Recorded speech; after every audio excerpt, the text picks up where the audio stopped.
Another small scrap wood project. This time I went to my workshop without any plan at all. Instead, I looked through some of the leftover pieces and what I had laying around and tried to let the ideas form from the pieces I was looking at and handling. Turns out there were 6 LP record stands hiding in this board.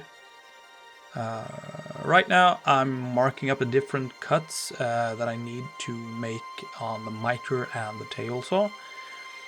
The table that I'm working on I built about a year ago, I think. It's probably the most useful thing I've built for my workshop.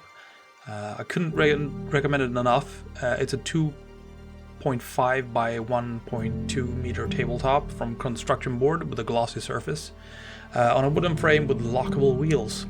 So I can move it around, which is very useful, and I don't have to care about damaging it since those boards are cheap and just held down with a couple of screws.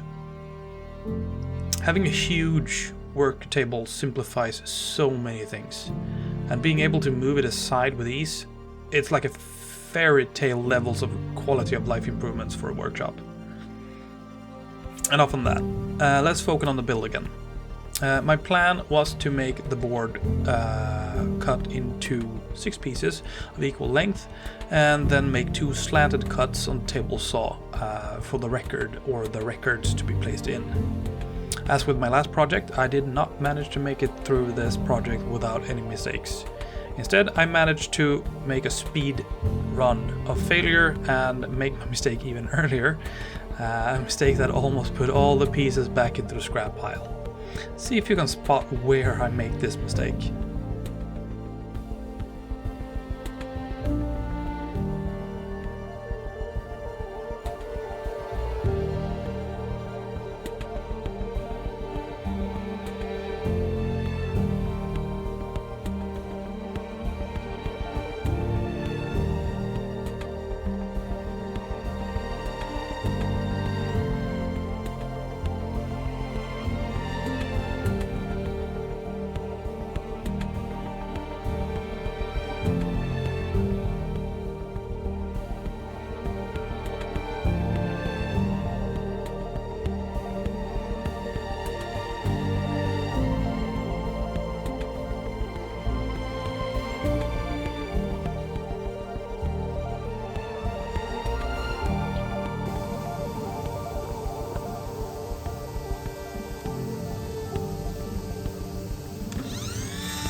I'm giving all my cuts a little extra room so I can sand them down to size later. Their length isn't super important since they're not supposed to fit with anything else but themselves. But I also want to have some room if any fibers on the edges decide that they want to break off.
I'm making these slanted cuts on the table saw so the records will sit at a 70-degree angle.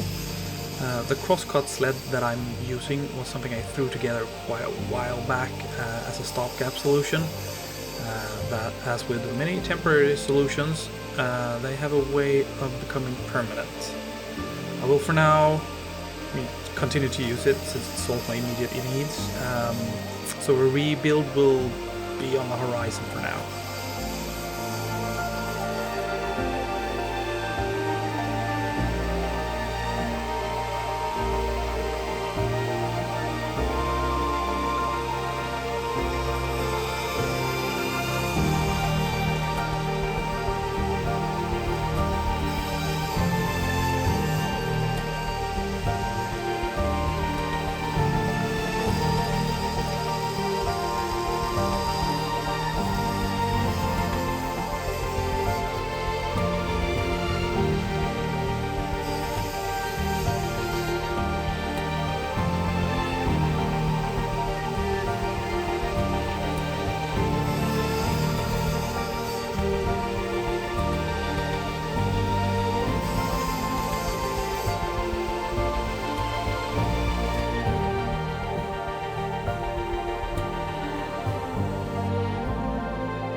And a few quick passes with the router to round off the edges on the top of the stand.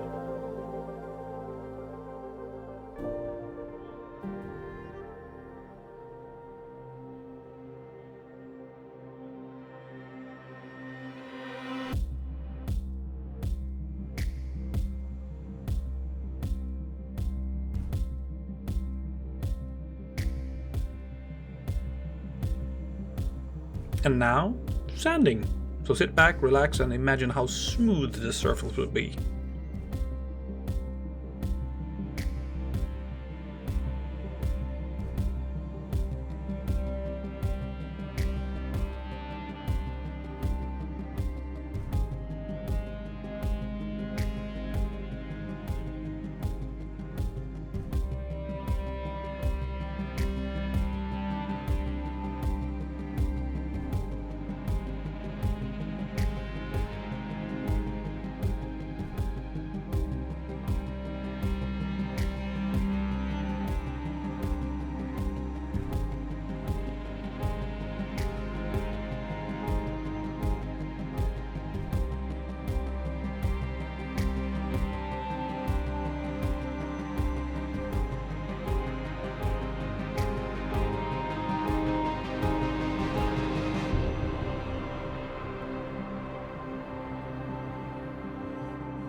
To finish them off, I decided on just beeswax and paraffin oil. I figured it would be good for the wood. When the surface is sanded to a fine grit and the beeswax and the paraffin oil has dried into the wood, the surface becomes very satisfying to touch, in my opinion.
All done.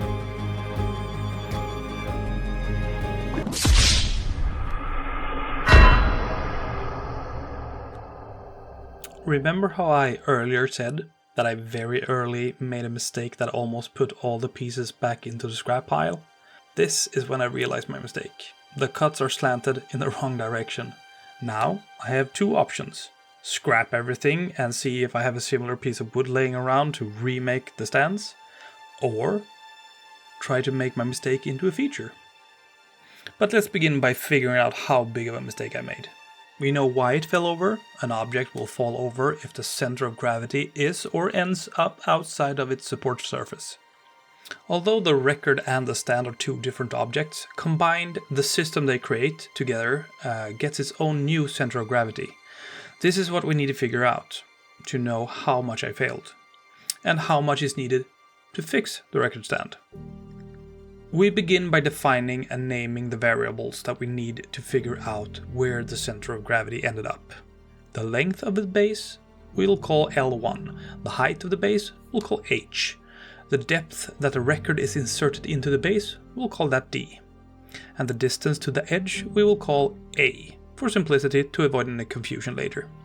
And the record is inserted at a 70-degree angle, so let's note that down as well. We're going to need it later. And lastly, the height or the length of the record. We'll call that L2. Now, let's define the values of our variables with the real world values. Oh, and I also forgot to clearly define that all the lengths are in millimeters. We need to find the two separate centers of gravity for the stand and the record when the record is placed at a 70-degree angle. Then we can use these values to find the whole system's center of gravity. Oh, and let's talk about mass for a moment. This is also an important variable. It has a massive impact on where the center of gravity ends up in non-homogeneous objects or structures. For all intents and realistic use cases for this record stand, mass and weight can be regarded as the same, since weight is mass after gravity has had its way with it. And the expectation is that this will be used at or around sea level, give or take a couple of thousand meters. Unless you plan on yeeting it into low Earth orbit, they're functionally equivalent. I weighted the stand and the record separately, and they weighed 94 grams and 261 grams respectively. And for simplicity, I'll ignore the notches in the stand and we'll just assume that both objects are perfectly homogeneous. Their impact is insignificant, and ignoring them in this case will actually give me greater margins. I'm numbering the center of gravities for clarity. And this is the one we're looking for. The weighted averages of center of gravity 1 and center of gravity 2. Okay, so let's begin by finding number 1. Center of gravity 1 is the coordinates of x1 and y1. Now let's calculate these. We have our length and height. And since we assume the object is homogeneous, there should be an equal amount of mass on each sides of both center lines. So let's write that down. x1 equals our length, L1, divided by 2.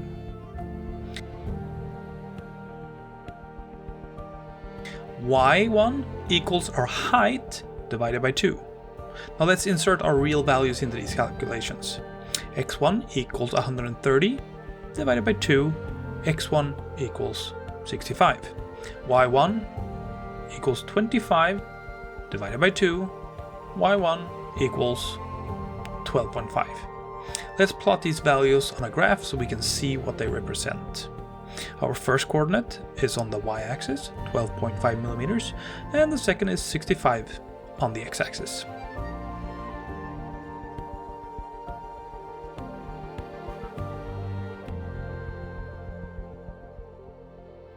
Let's write down our x and y values for later reference.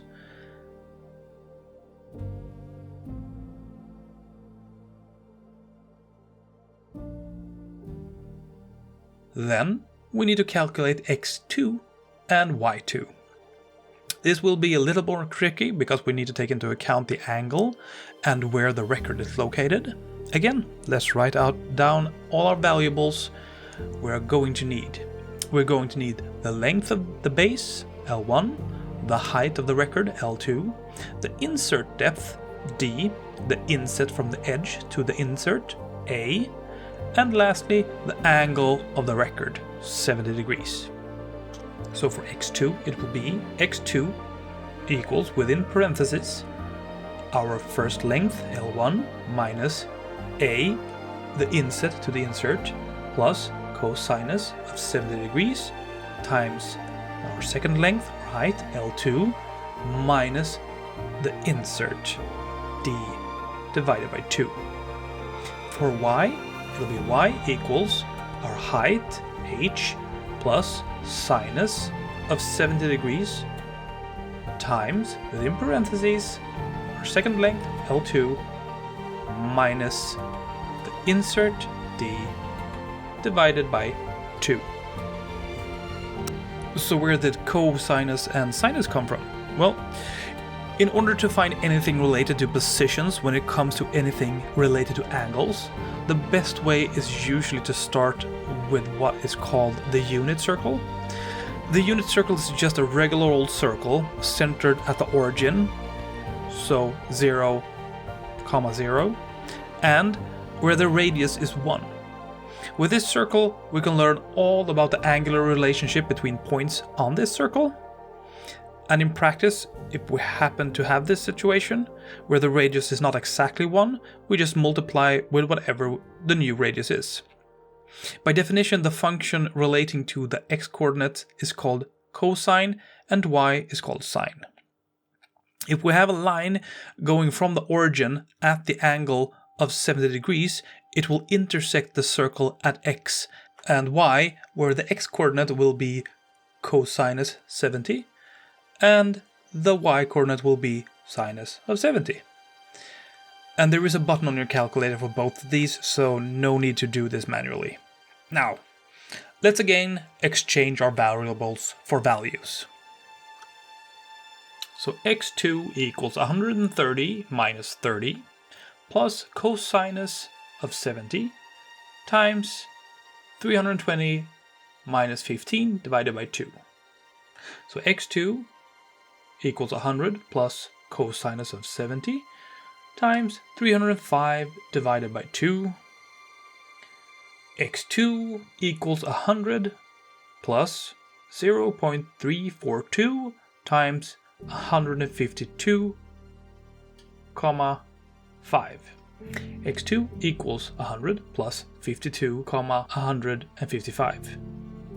Which means x2 equals 152, 155. So now that we know that x2 is 152, 155, let's write that down for later reference.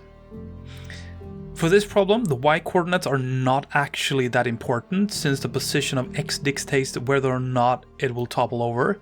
But it's good practice, so I'll leave in those calculations for reference. We're basically doing the same thing that we did with x, and then we'll write it down for reference afterwards.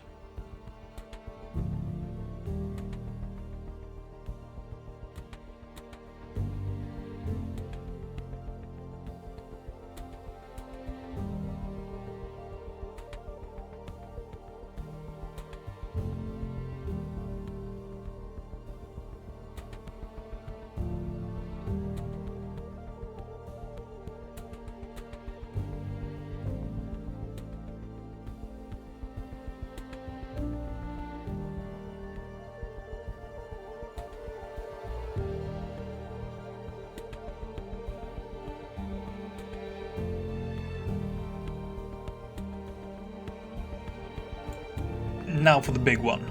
Let's find the center of gravity for the whole system. Let's begin by looking at coordinate x3. x3 equals weight of the stand, m1, times x1 plus the weight of the record, m2, times x2 divided by weight of the stand plus the weight of the record. So what's this all about? Well, in essence, we want to find the average. Imagine you have a school class of 10 students that look at a test and you would like to calculate the average. Easy. You add all the results together and divide by the number of students. Let's say you have 4 students that had a score of 50 and you had 6 that had a score of 100. That would be 50 plus 50 plus 50 plus 50 plus 100 plus 100 plus 100 plus 100 plus 100 plus 100, all divided by 10, an average of 80. But this is actually the same as 4 times 50 plus 6 times 100, all divided by 4 plus 6. Same result, 80. So what happens is that the number of people with a particular score weighs the average towards that score. And in this case, it's the masses of the components that weighs the average of where the resulting center of mass ends up. So, x3 equals 94 times 65 plus 261 times 152, 155. Divided by, within parentheses, 94 plus 261. So, x3 equals 6,110 plus 39,712, 455 divided by 355. So x3 equals 45,822, 455 divided by 355, resulting in x3 equals 129,077. Honestly, I don't think I could have gotten closer to the edge, even if I tried. So that's the reason why I toppled over. Now, since the y coordinate is not necessary to solve this problem, I'm going to leave that part of the calculations out. I did it in the background, but I'm not going to have it in the video. Again, we're basically doing the exact same thing that we did with x, but only with y. So, let's write all this down and plot it out. We know that our center of gravity is as close to the edge as possible, but we want to move it over towards the left. So how do we go about doing that? Well, we need to add a weight, but there's certain limitations here. There's a certain height of the object, and there's a certain width of the object, and if I want to add weight to it without changing how the object looks when it's standing on the table or on a shelf, I need to be able to have that weight enclosed in the object. So I have, apart from those limitations, also the limitation of how big of a Forstner bit do I have, and what kind of materials do I have access to. Well, I have a 30mm Forstner bit, and I have access to steel that is 30mm wide. And if I add the height to that, that means that I can have a piece of steel cylinder that is about 30mm in diameter, 15mm in height, so that I don't go way too deep into the wood with the Forstner bits, since it has a little bit of a pointy bit at the middle. But how much does that piece of steel that size weigh? Well, there's tables for this, so that was easy. About 80 grams. So let's check if 80 grams is enough to move the center of gravity so far that a record won't topple over when it's placed in the stand. We just add in our weights and distances as before on top of the divide line and below, and do our average calculation. Now the 20 here is just how far in from the other side that I can place the cylinder, with the number 20 being the center of the cylinder, because the Forstner bit is gonna need a little bit of space in the wood to not, break through. it seemed like a safe distance, and I'll let you have your internal voiceover for this calculation.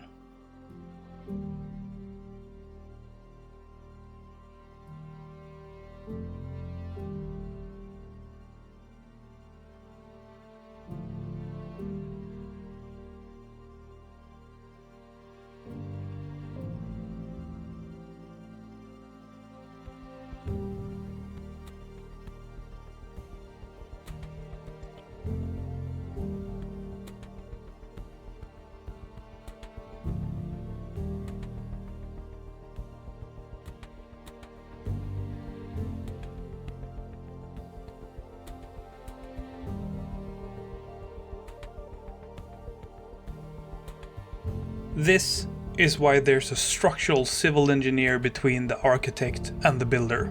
Now, let's check if the math checks out.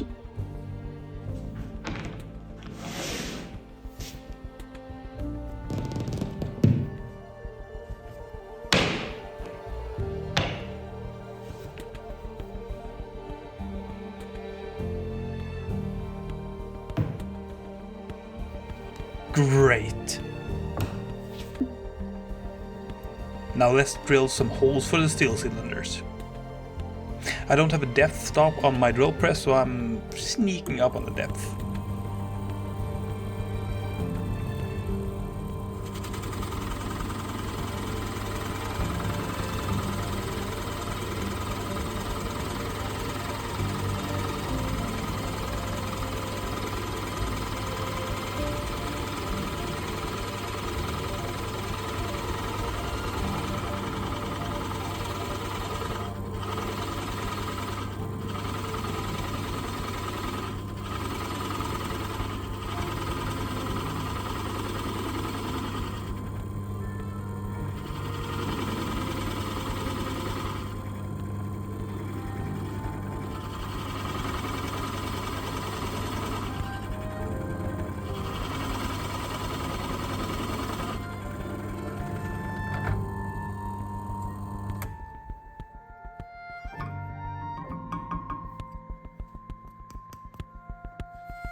Fits like a fish in a glove. Very satisfying. And now for the rest of them.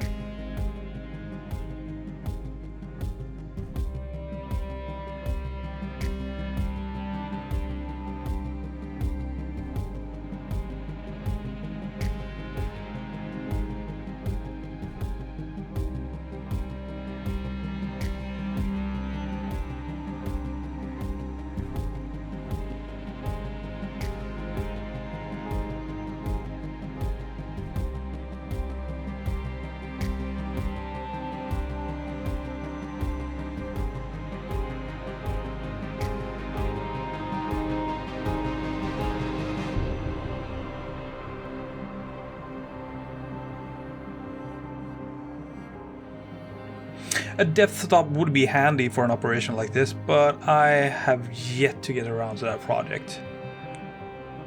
Some cyanoacrylate glue. a healthy amount.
The steel let off quite a bit of smudge on my fingers, which I then in turn smudged onto the wood.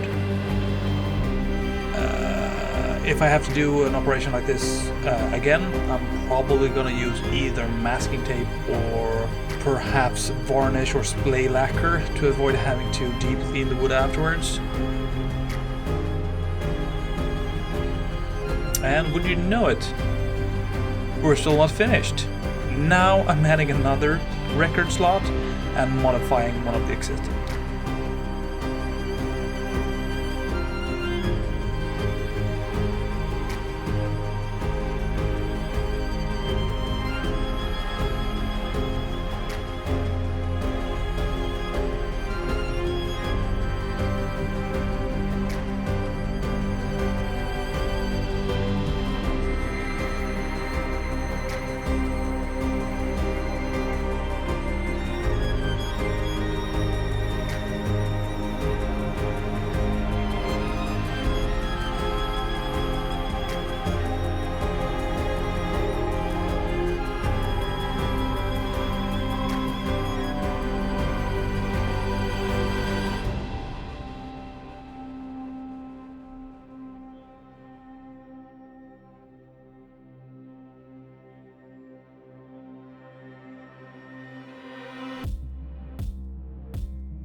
And back to the table saw for some more slanted cuts. I used the existing slot to get the same angle and depth, even though I knew the measurements, because it's as precise as I need it to be.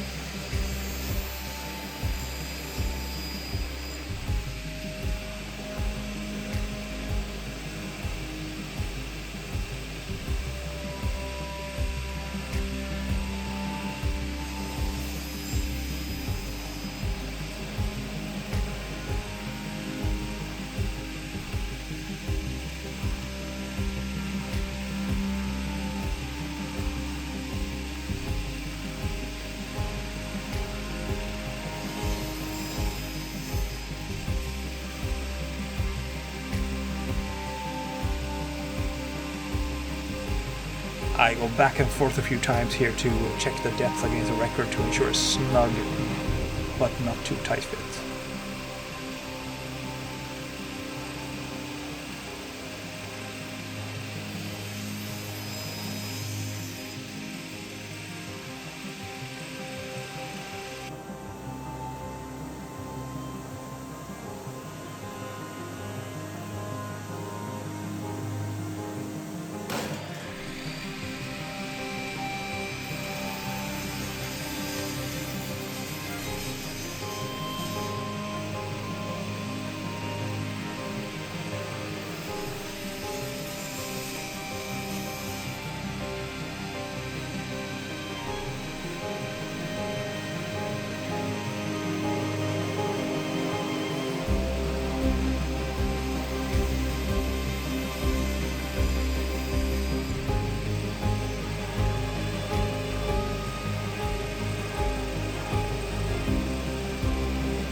So, I made 6 of these.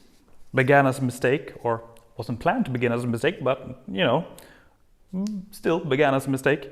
Came out as quite the satisfying object, since all the weight of the object is now located far off to one side.